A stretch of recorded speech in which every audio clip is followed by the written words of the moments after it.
At the age of 11, I began Euclid, with my brother as my tutor. This was one of the great events of my life, as dazzling as first love. I had not imagined that there was anything so delicious in the world. After I had learned the fifth proposition, my brother told me that it was generally considered difficult, but I had found no difficulty whatever. This was the first time it had dawned upon me that I might have some intelligence. From that moment until Whitehead and I finished Principia Mathematica, when I was 38, mathematics was my chief interest, and my chief source of happiness. The beginnings of algebra I found far more difficult, perhaps as a result of bad teaching.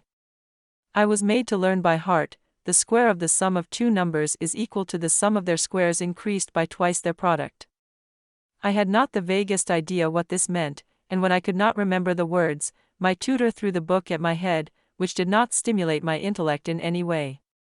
After the first beginnings of algebra, however, everything else went smoothly. My grandmother was always afraid that I might overwork, and kept my hours of lessons very short.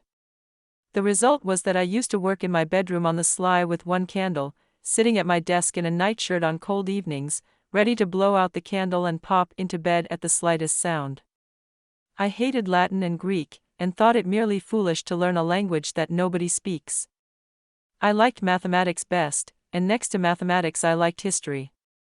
Having no one with whom to compare myself, I did not know for a long time whether I was better or worse than other boys, but I remember once hearing my Uncle Rollo saying goodbye to Jowett, the master of Balliol, at the front door, and remarking, "Yes, he's getting on very well indeed," and I knew, though how I cannot tell, that he was speaking of my work.